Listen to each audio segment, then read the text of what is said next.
Oi pessoal, boa tarde. Chegando aqui, vamos nos preparando.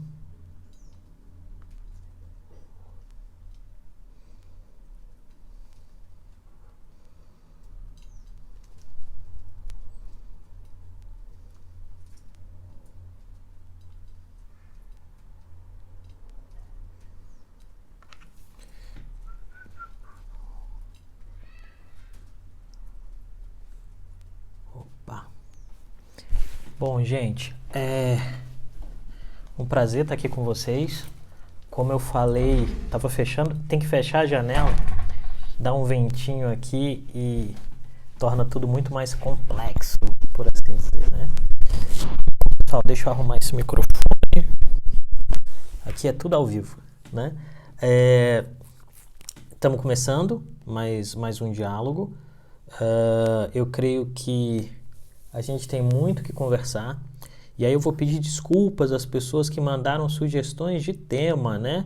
Porque nós estamos acolhendo as sugestões de tema. Tem sugestões muito legais. Lembrando aí que eram sugestões de temas, né? E aí algumas pessoas estão me mandando perguntas sobre outras questões. E depois eu as responderei, tá? Com calma. Podem ficar tranquilos que a gente sempre vai tentar responder todo mundo com calma, todo mundo com a maior eficácia possível, né?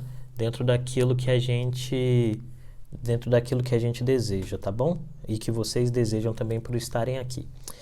A primeira coisa que eu quero dizer é muito obrigado. É um prazer estar com vocês aqui de novo, conversando mais um pouquinho.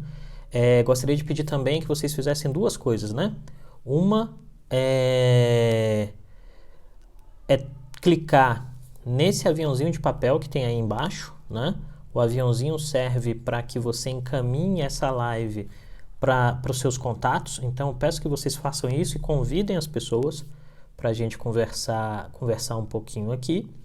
E um outro aspecto importante, eu adoro que vocês comentem, falem as coisas, mas para ficar mais fácil e até mais transparente acerca do que a gente está falando, o que a gente está respondendo, quem a gente está respondendo, eu pediria que vocês usassem a ferramenta de perguntas do Instagram, né?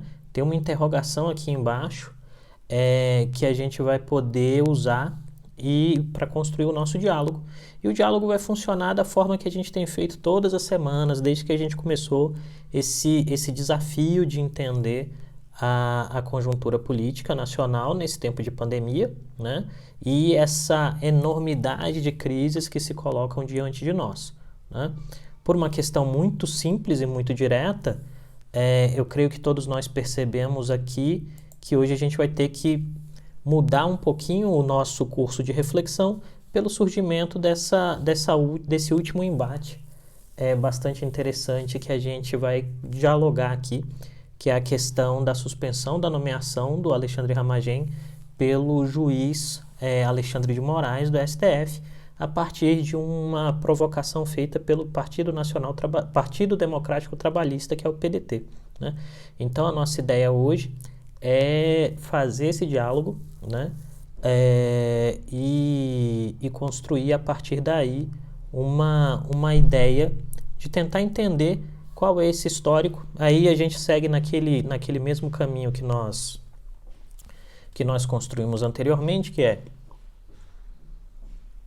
a gente vai montando um diálogo e depois desse diálogo a gente vai e trata das perguntas, tá bom? E aí nesse diálogo eu vou aproveitar um dos comentários que a gente recebeu nas sugestões de temas para as nossas lives, né? E vou focar nele, tá bom? De maneira fundamental, o que a gente tem? Nós temos que... Deixa eu só dizer mais uma coisa importante até antes da gente começar. Caso seja a sua primeira vez nessa live, eu vou dar um recado muito claro, tá? Essa não é uma live de militantes, essa não é uma live para militância. Essa live é um exercício de análise política, tá bom? Em que eu, que sou professor, né, da Fundação Dom Cabral e tenho a minha própria consultoria de análise, estou fazendo esse diálogo com a sociedade para tentar oferecer para as pessoas a possibilidade de entender o que está acontecendo, qual é o pano de fundo, quais são os elementos que deixam a gente tão mais estão mais provocados e estão mais instigados nesse momento e algumas vezes até um pouco emocionalmente irritados, né? Então, assim, se você está buscando uma live de militantes em que as pessoas vão xingar A ou B ou ofender A ou B, esse não é o espaço, tá bom? Então, assim, não é aqui que você vai achar isso. Aqui você vai achar análise política, reflexão objetiva, né? E uma tentativa de lançar luz sobre os acontecimentos sem torcida para ninguém. É só para deixar claro, porque às vezes as pessoas vêm com outro tipo de espírito, né? Que não é o espírito do que a gente está querendo fazer e do que a gente tem feito aqui nos últimos 20 dias, já tem uns 20 dias que a gente faz isso. Se alguém souber aí, me diz. Eu já perdi a conta. Eu só tô fazendo a live, ajudando vocês, respondendo as perguntas e o carinho que vocês me mandam e colocando depois no YouTube. Eu acho que a gente já tem uns 20 dias que a gente está fazendo esse diálogo, talvez um pouquinho mais. Só para deixar isso claro. Então, vamos lá, gente. A primeira coisa que a gente vai fazer, lembrando, análise não é conversa de bar, então vamos nessa. De tédio ninguém morre, não é verdade? A primeira coisa que a gente vai fazer é a seguinte. Vamos fazer um resgate de memória e tentar entender se esse é o primeiro acontecimento em que, de fato, um ministro do Supremo Tribunal Federal barra uma ação ou uma nomeação de um presidente da República, ou se há um elemento histórico, isso quer dizer, um movimento de história recente que gera esse tipo de processo. Acho que é importante ter isso em mente, tá? Porque o que eu estou querendo dizer aqui? Quais são as respostas fáceis a esse momento que a gente está enfrentando? As respostas fáceis são duas, tá? A primeira resposta fácil é que as instituições perseguem o presidente da República. A segunda resposta fácil é que o presidente da República não tem respeito nenhum pelas instituições, tá? Essas duas respostas fáceis são respostas ruins. E por que elas são respostas ruins? Porque, de fato, elas não conseguem enxergar um elemento de longo prazo que é muito maior. E qual é o elemento de longo prazo que é muito maior, gente? Efetivamente, este país, a democracia brasileira, tem sofrido no curso do tempo com uma enorme dificuldade, né, de consolidar aquilo que a gente chamaria de um movimento harmônico do ponto de vista institucional. Significa dizer o quê? Que efetivamente nós temos que, no curso do tempo, o executivo briga com o legislativo briga com o executivo, todos brigam com o judiciário, e o resultado fundamental em termos de políticas públicas é que grande parte da população se sente altamente desamparada. Significa dizer o quê?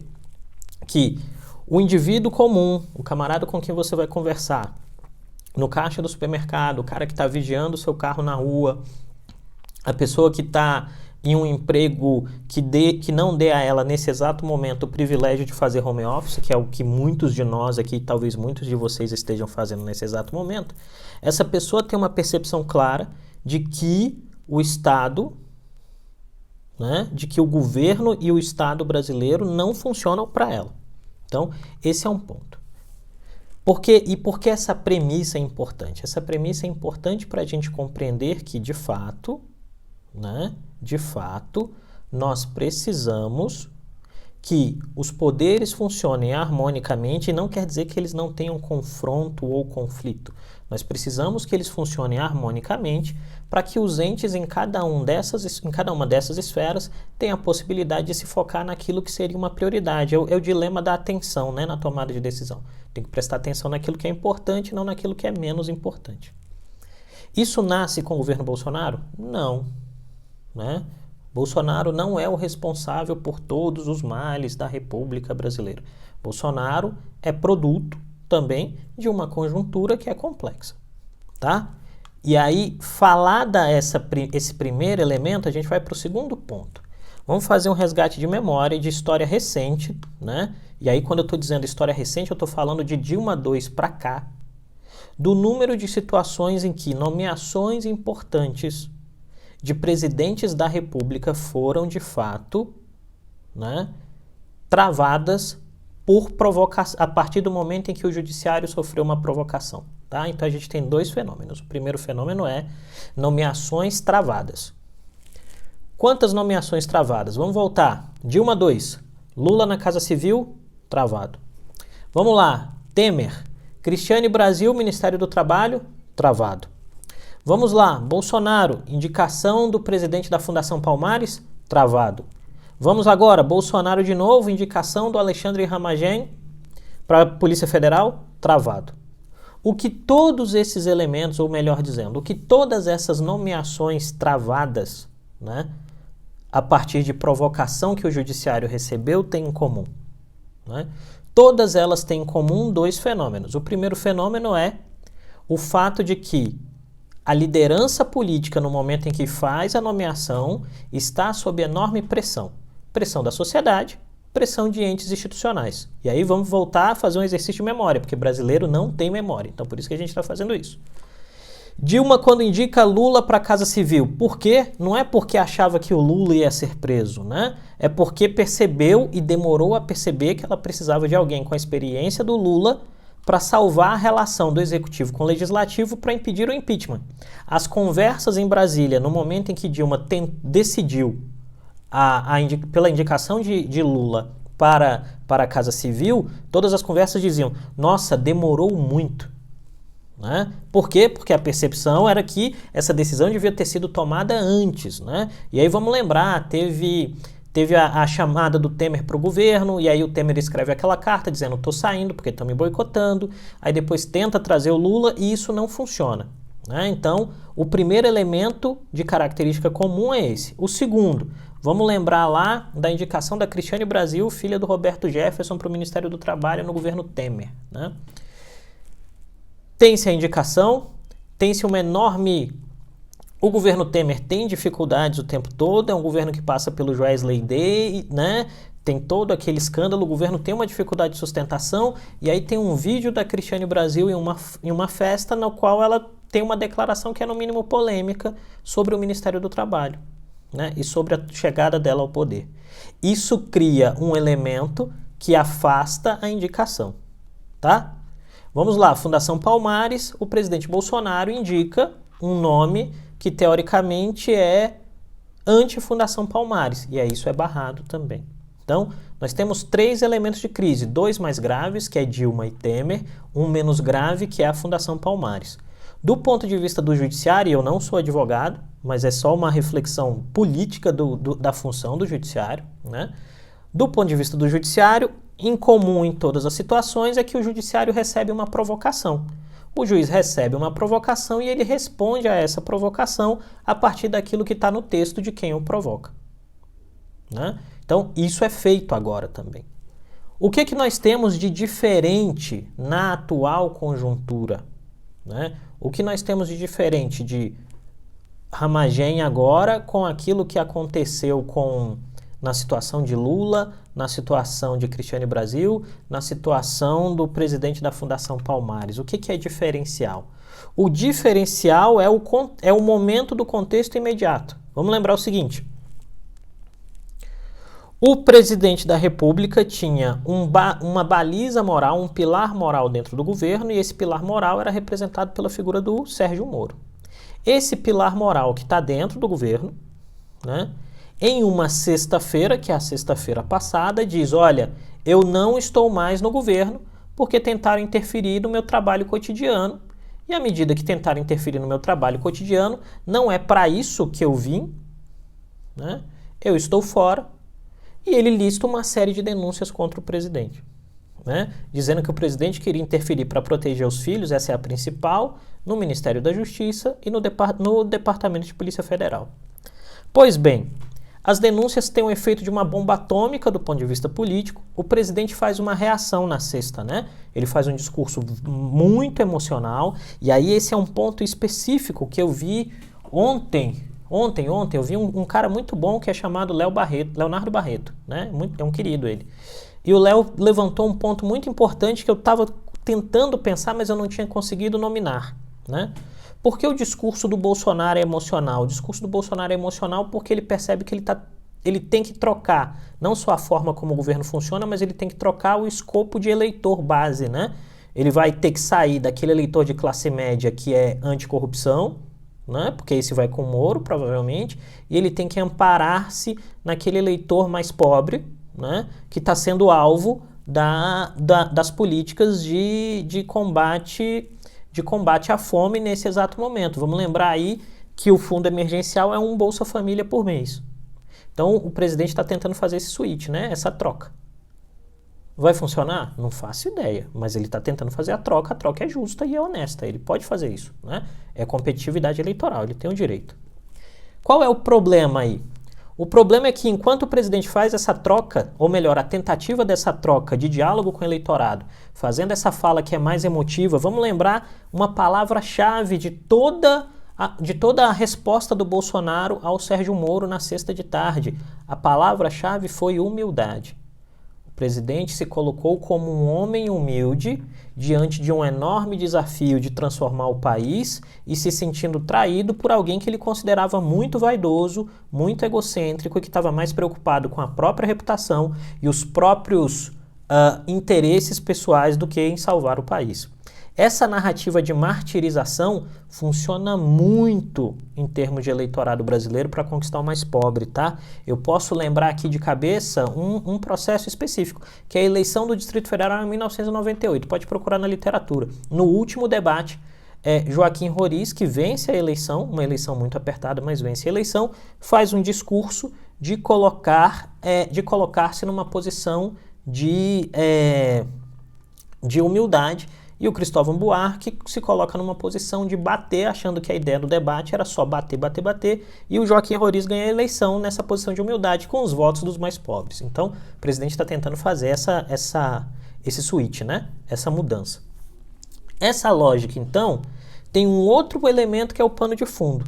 No rol de denúncias que o Sérgio Moro faz ao presidente Bolsonaro, contra o presidente Bolsonaro, melhor dizendo, você vai ter, de fato, que a ideia de interferência na Polícia Federal é muito forte. E aí no fim de semana nós temos uma série de reportagens que brotam nos principais veículos de comunicação, dizendo que há investigações em curso da Polícia Federal contra pessoas muito próximas ao presidente, notadamente seus filhos, né? E isso, de fato, cria uma conjuntura em que, do ponto de vista político, cresce aquela expectativa.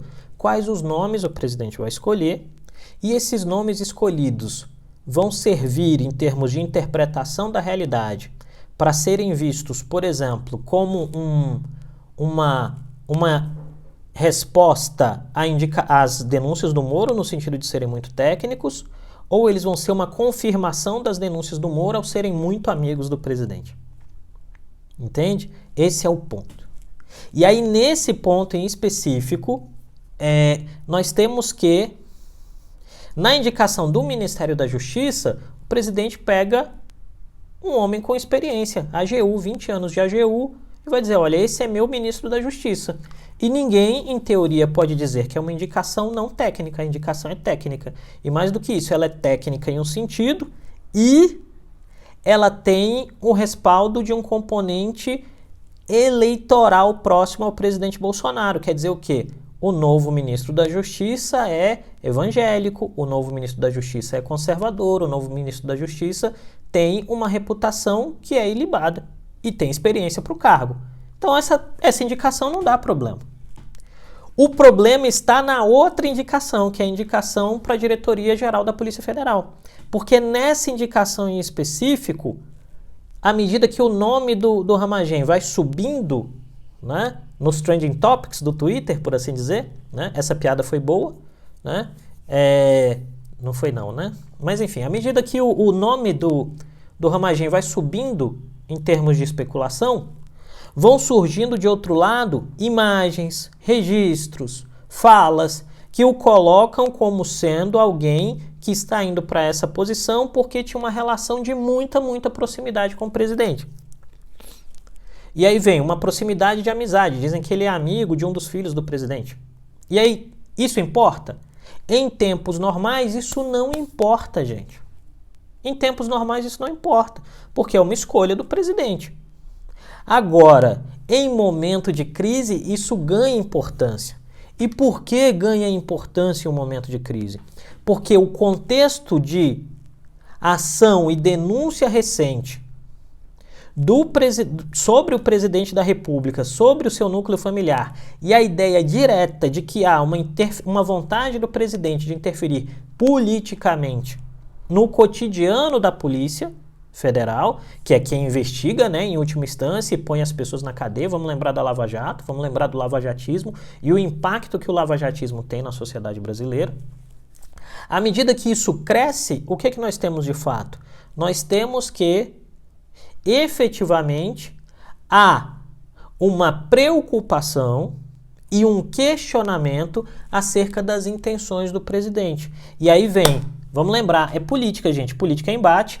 E na política brasileira, desde os anos 90, quando algo não é resolvido no âmbito político, você resolve isso no âmbito judiciário. E essa é uma tragédia da nossa democracia de baixa qualidade, né? Vamos dizer que é de média qualidade, tá? Média para baixa qualidade. Que é o quê? O que acontece em democracias normalmente? Você constrói um marco legal, esse marco legal é coordenado do ponto de vista político, ele passa por um crivo legislativo, ele vira lei, não há o questionamento dessa decisão. O que acontece no Brasil desde os anos 90? Por que eu estou falando anos 90? Desde ali do governo Fernando Henrique, quando o PT era oposição, e depois isso muda e hoje, enfim.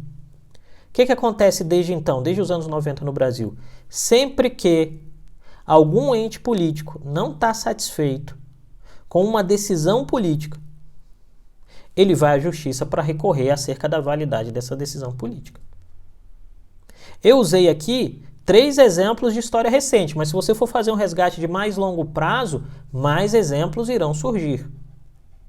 E o elemento fundamental aí é dizer o quê? Por que esse fenômeno acontece? Esse fenômeno acontece porque a pactuação política é disfuncional. O que é pactuação política? É o respeito ao acordo, é o respeito à palavra dada, é respeito ao processo.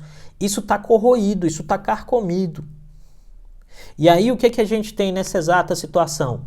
Né? De um lado, isso que é maior que o Bolsonaro, né? Que é uma disfuncionalidade e que ele tenta se utilizar dessa disfuncionalidade para ter ganho político, para ter ganho eleitoral, é parte do processo para ele, né? Mas isso está aliado também com uma ideia ou com uma falta de cálculo estratégico, e aí isso é importante dizer, há uma falta de cálculo estratégico no sentido de perceber que talvez o nome que eu queira não seja o nome que eu devo colocar. Entende esse dilema? Aí é o trade-off, eu tenho um nome que eu quero, mas talvez eu não deva indicar o nome que eu quero, porque a conjuntura política pode gerar um efeito imprevisto. A gente está falando de análise de risco aqui.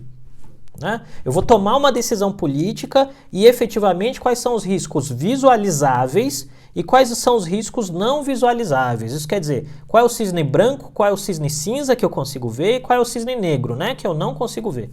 O fato fundamental é, quando o presidente vai tomar a decisão de indicar o Alexandre Ramagem, é cisne cinza, é cisne branco ou é cisne negro? Para mim, de fora, é cisne branco. Tá óbvio que alguém vai fazer alguma coisa. Né? Por quê? Porque ele solta o nome e aparece na imprensa uma foto do cara ao lado de um dos filhos do presidente. E aí, a gente tem alguma coisa a ver com quem os filhos do presidente são amigos? Nada a ver, gente. Isso é direito privado das pessoas. As pessoas têm o direito de serem amigas de quem elas quiserem. Agora, quando a gente joga isso na esfera pública e no diálogo político, é preciso fazer um cálculo estratégico mais aprimorado. E aí vem, como o presidente tem um temperamento e o seu grupo político tem um temperamento de bater de frente, de confrontar, de afrontar aqueles que são vistos como seus rivais, ele prefere pagar para ver. Qual é o resultado do preferir pagar para ver, de fato? À medida que você paga para ver, você pode alimentar a narrativa, e isso está acontecendo nesse exato momento no Twitter, em todas as redes sociais, se alimenta a narrativa de que é o homem contra o sistema. Né? O argumento posto nesse exato momento é: o presidente tem o direito soberano de indicar quem ele quiser. Tem. Né? E a justiça, à medida que é provocada, tem o direito de dizer que não. Ou de suspender o ato. E é isso que está acontecendo. O fato fundamental que a gente vai ter que observar nos próximos dias é como esse embaraço de forças vai levar, né, ao desenlace. E qual é a ideia do desenlace? É o resultado. O resultado efetivamente é: o governo vai ceder, o governo vai forçar a mão, o governo vai recorrer? Isso é o ponto de vista judiciário institucional. Agora, do ponto de vista político na rua, Eu não me surpreenderia, eu não tenho essa informação ainda, eu não me surpreenderia, mas eu não me surpreenderia se os movimentos de apoio militantes ao Bolsonaro não estejam nesse exato momento convocando novas manifestações para dizer que o presidente deve, de fato, ter mais poderes e os freios institucionais menos poderes. Tá bom? Gente, eu acho que isso era uma introdução boa para a gente começar.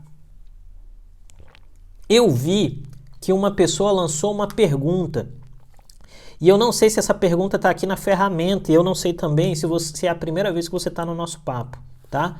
Por favor, se eu não conseguir resgatar aqui, escreve nessa perguntinha que eu consigo achar, tá bom? Temos muitas perguntas, não. Temos uma pergunta.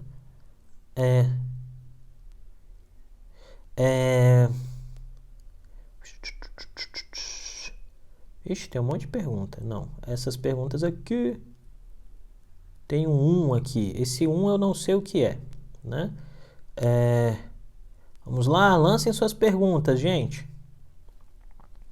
Essa aqui eu acho que já foi, né? Aí, ó, acabaram de informar a gente, a Tanã informou a gente aqui, ó, manifestações programadas para a próxima sexta-feira, né? Vão lançando as perguntas aí, gente, que aqui eu não tô achando... Aqui tem uma... A minha posição em relação à autonomia da PF já pleiteada em PECs do Congresso. Eu vou responder essa, Fabi, com um ditado em latim que é custodiae ipsus custodiet, que basicamente significa quem guarda, guarda. Eu não sou contra nenhum tipo de autonomia. A questão são as ferramentas de controle para quem tem autonomia, tá bom? Obrigado pela pergunta. Vamos lá.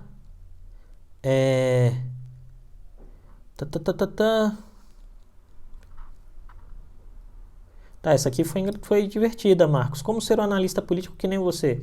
Eu acho que mamãe só fez um, que fui eu.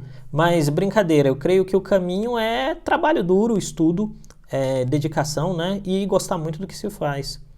Vamos lá. Cadê as perguntas? Mais perguntas?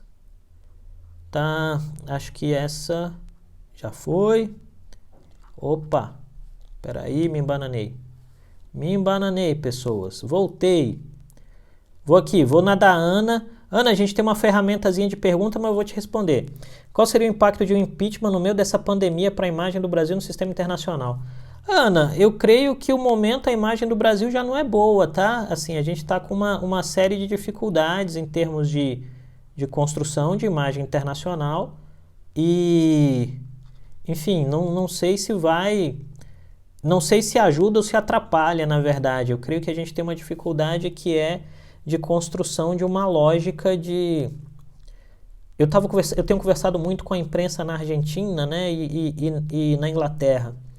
E um ponto importante que sempre chama a atenção deles é a percepção de que o Brasil parece perdido, né, que a tomada de decisão não parece muito clara nesse processo. Eu creio que esse é um impacto mais forte. Isso aí, meu velho. Paciência e empatia são parte do Dharma. É isso aí, Marco. Vamos lá. Vamos ver se eu acho alguma pergunta aqui. Gente, eu não estou achando as perguntas. Vem. E a pauta econômica com o novo aceno ao Guedes? Está prejudicada ou não? Isso é uma coisa difícil de saber. Eu creio que como o governo está tendo uma crise a cada ciclo de 24 horas...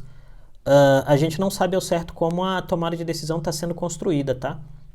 Tem que esperar um pouquinho. Vamos lá.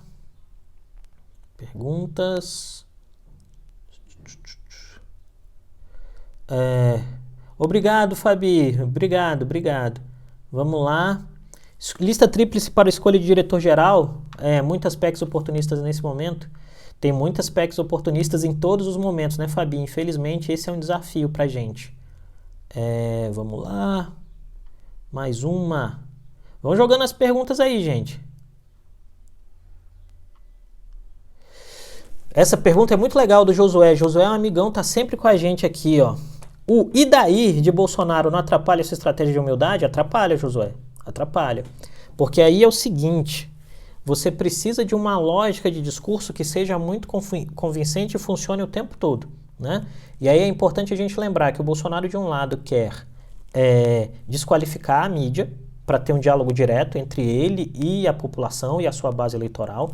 Ele está nesse exercício de tentar fazer o switch eleitoral, né? De sair de um tipo de eleitor para ir para outro, mas tem um componente de sensibilidade que ele não pode perder, né? Então, quando perguntam, e daí? Quando ele responde, e daí?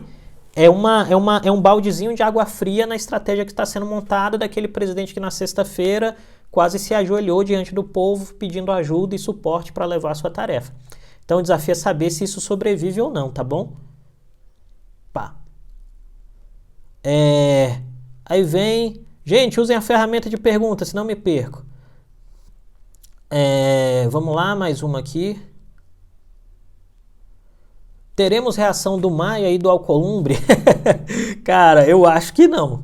Eu acho que nós não teremos reação do Maia e do Alcolumbre ainda. Eu creio que eles seguem calados, porque dentro daquele panorama em que eles não enxergam a possibilidade de um processo de impedimento ou de alguma ação mais robusta do legislativo para tolher o presidente, tá bom? Então não sei se a gente vai ter uma reação não. Muito provavelmente a gente vai ver isso travado nesses próximos momentos aí, né? Vamos ver o que dão as manifestações de sexta, né? Gente, o Eduardo aqui, que é um baita profissional de relações governamentais, obrigado por estar presente. O que podemos esperar da postura de Alexandre de Moraes após essa suspensão? Olha, meu velho, eu acredito que ele não vai mudar, não. O temperamento do Alexandre de Moraes, desde que ele entrou na corte, está muito baseado na ideia de que ele não se move, né?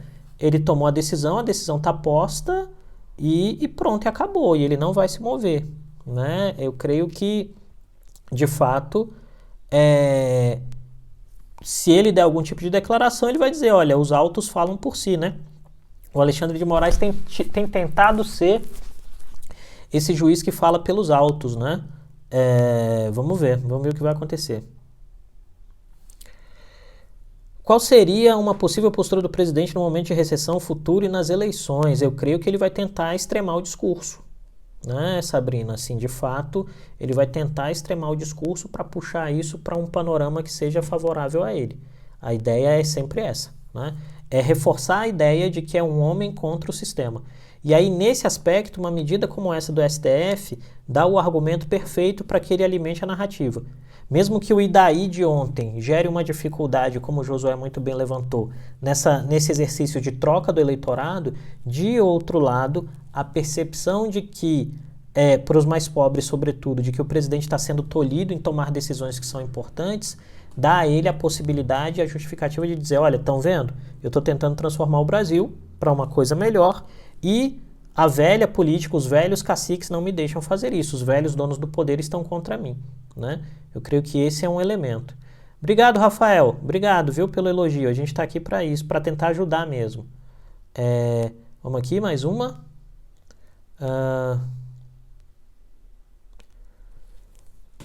Essa minha pergunta é inspirada na convergência na conversa dos chanceleres. Mas cadê a pergunta? Deixa eu achar. Tá. É possível uma convergência de diferentes matizes para fortalecimento da oposição? Essa pergunta é excelente, Guinter. A questão é saber se a oposição quer fazer convergência, né? Eu creio que o dilema aí, fundamentalmente, no que diz respeito à oposição ao governo Bolsonaro, é a posição querer colocar de lado algumas paixões e especificidades e construir algum tipo de comportamento convergente. Eu creio que o elemento fundamental é falta consenso. É preciso construir algum tipo de consenso. Para onde esse consenso vai? A gente não sabe ainda. Em momentos de impeachment, né? Em momentos de impeachment, a convergência vem a partir da percepção de que o presidente não cabe mais. Nesse momento não tem essa convergência ainda, né? Mesmo porque o centrão, como a gente entende, está próximo me parece muito próximo de um fim, né? Aí vem uma pergunta aqui: a maior judicialização de contextos que são comumente prerrogativas políticas afeta a estrutura democrática? Sem sombra de dúvida, né? Quanto mais uma decisão política sofre interferência de um elemento jurídico, maior é o custo transacional das relações. E aí o que eu quero dizer é o seguinte: As relações sociais têm custos de transação, né? Energia, tempo, atenção, dinheiro, né? E aí vem, toda vez que você toma uma decisão política que teoricamente tem um custo transacional baixo, que é uma decisão política, eu vou nomear, eu posso nomear, o cara não foi condenado a nada, eu posso. À medida que essa decisão passa por um crivo judicial, você perde tempo, você gasta atenção, você gasta energia, você gasta dinheiro, porque você vai ter que recorrer da decisão se você quiser insistir nela, e todos esses componentes, de fato, aumentam o custo das relações transacionais. E isso, efetivamente, quando a gente pensa em democracia e no fato de que democracia vive para gerar políticas públicas que atendam aos interesses das pessoas, a democracia fica menos eficaz e fica mais cara, tá bom? Obrigado pela pergunta. Que vem, Felipe sempre fazendo pergunta. No caso do impedimento do presidente, qual seria a força de introdução de um parlamentarismo? Cara, eu acho que é cedo para falar de impedimento, porque o processo é longo. E aí vamos lembrar o seguinte, Felipe, a gente está no meio de uma situação em que a lógica interpretativa da política e do processo legislativo mudou, né? Assim, o legislativo está votando tudo em fast track, né? As comissões não estão funcionando, é tudo rápido, o cara põe as emendas, você não sabe de onde veio e tal, e os caras estão votando tudo expresso. Não tem previsão legal nesse exato momento para votar um impeachment em fast track. E exatamente por isso me parece que responsavelmente os presidentes das duas casas evitam falar sobre isso, né? Porque é muito perigoso fazer isso em fast track. Você faz com que o remendo seja pior, a emenda seja pior que o soneto, né? Então, eu creio que está um pouco cedo para essa conversa, tá? Mas efetivamente eu acho que esse momento de legislativo remoto, por outro lado, cria um espaço para a gente pensar questões como a disfuncionalidade do sistema como ele se apresenta hoje. O sistema disfuncional, isso é um fato, né? Temos uma pergunta aqui. Em caso de manifestações na sexta, em um provável apoio ao presidente e um provável apoio do presidente a elas, é capaz de criar um maior embaraço? Sem sombra de dúvida, né? Eu creio que a gente está em mais um estágio da queda de braço, em que o presidente estica a corda de um lado, né, e os outros poderes vão esticar de outro. E esse choque entre poderes é um elemento muito importante que a gente vai ter que prestar atenção, tá bom?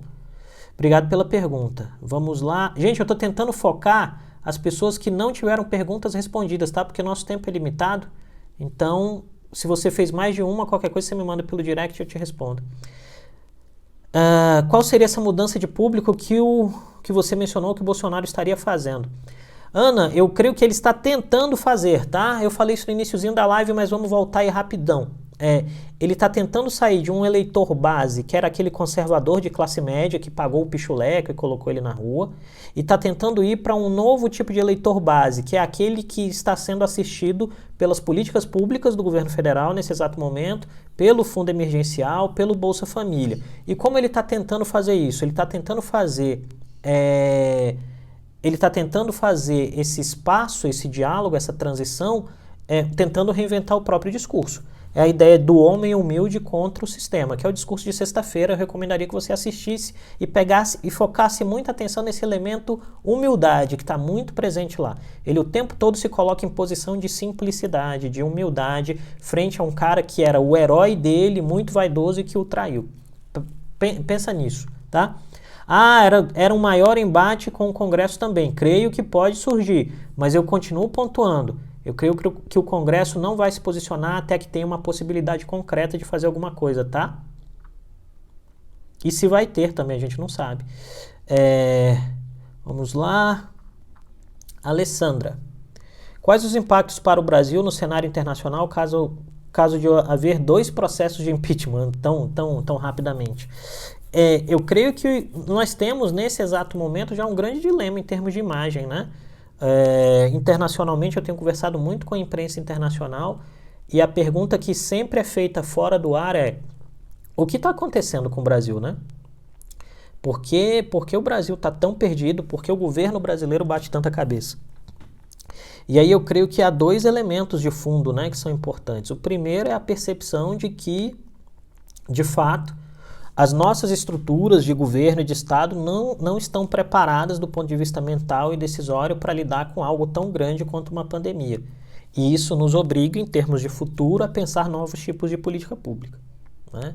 E, de outro lado, o fato de que o presidente fez, com seu grupo político, escolhas do problema que ele queria enfrentar. E ele preferiu enfrentar o problema de reputação, o problema eleitoral, ao invés de diretamente o problema de saúde pública.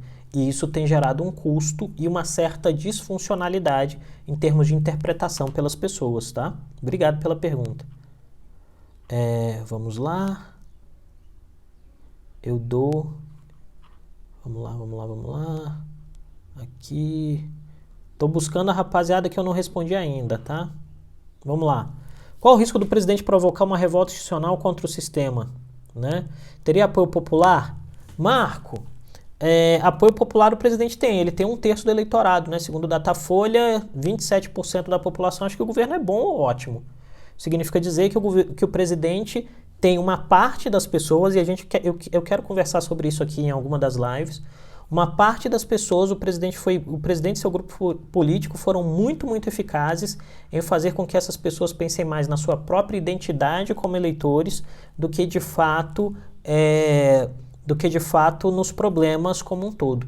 E esse é sempre um dilema para a democracia, né? A democracia se fragiliza quando os eleitores estão mais preocupados na sua identidade de grupo eleitoral do que na identidade do todo resolvendo as questões, né? E o Brasil está passando por isso, assim como outros países, né? Nos Estados Unidos é a mesma coisa entre democratas e republicanos. As pessoas preferem se considerar democratas ou republicanas do que se considerarem americanas como um todo. E talvez a nossa grande faixa de corte nesse processo todo é que nesse exato momento as pessoas estão preferindo comprar interpretações individuais, né, de que são eleitores de A ou B, do que se enxergarem como brasileiros e verem que há problemas a serem resolvidos, tá bom? Mas obrigado pela pergunta, cara, gostei. Vamos lá. Tem uma aqui...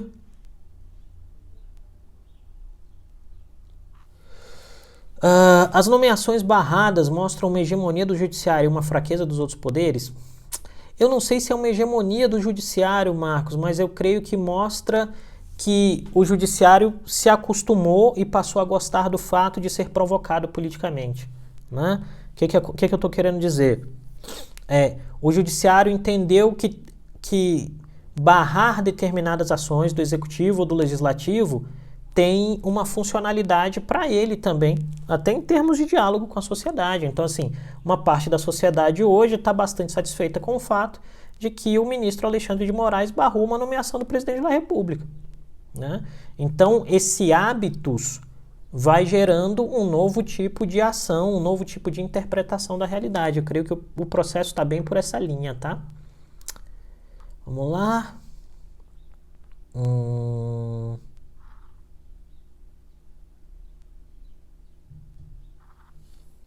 Vamos lá, o senhor acredita que os governadores que expandirem o tempo de quarentena se reelegerão? Não sei, acho que é cedo, faltam 2 anos ainda. 2 anos é muito, muito tempo, né? Aqui tem uma pergunta aqui do... Vamos ver, eu achei uma pergunta aqui. Gente, talvez eu não consiga varrer todas as perguntas, peço desculpas, tá? Você acha que a ausência de presença física no Congresso impacta as tomadas de decisões? Certamente, porque o Congresso, quando você tem presença física, ele está subentendido a 2 tipos de pressão, né?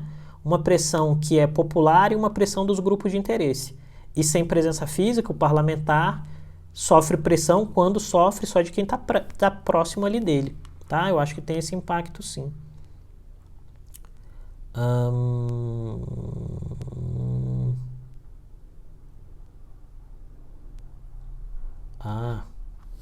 Acabaram de me dar uma dica aqui que o sobrenome é Ramagem, não é Ramagem, é Ramagem. A sílaba tônica é o Ma. Eu não sabia a origem do sobrenome, peço desculpas a ele e aos familiares. Ramagem. Acredita que o Brasil tem uma democracia madura para analisar a implementação do parlamentarismo?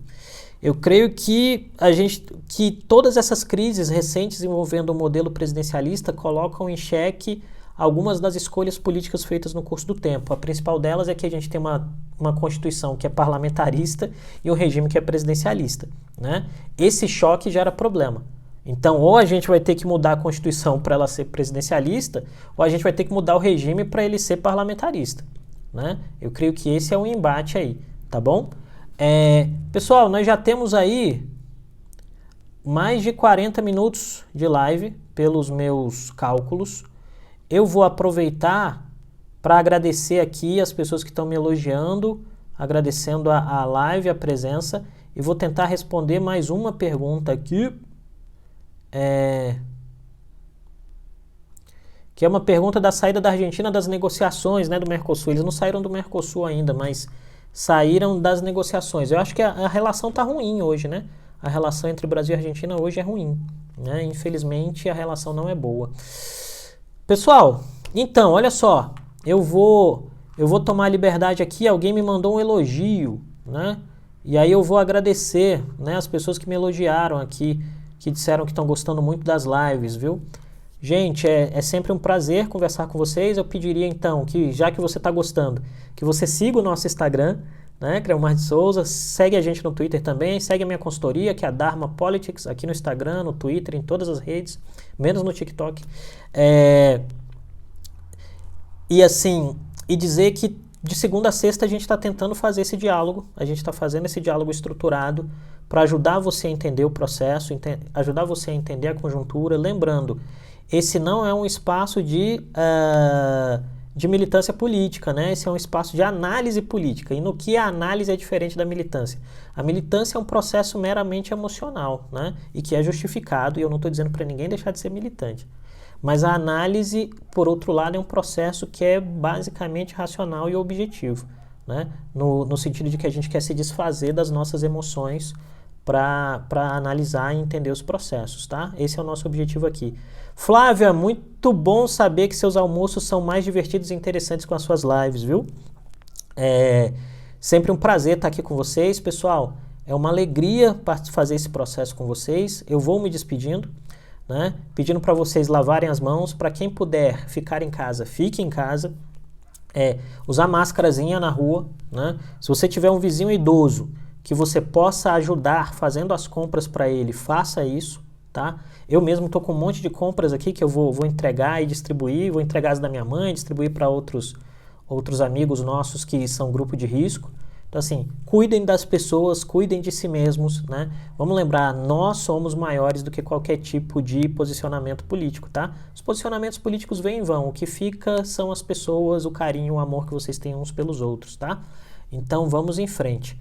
E nisso eu vou me despedir, lembrando que análise não é conversa de bar e a gente conversa amanhã aqui ao meio-dia. Um beijão para vocês, se cuidem. E lembrando, tá no YouTube depois, hein? Canal do YouTube Creomar de Souza, todas as lives estão lá e a gente criou um canal do YouTube para Dharma. Se puder, segue o canal do YouTube da Dharma também. Abraço, tchau, tchau.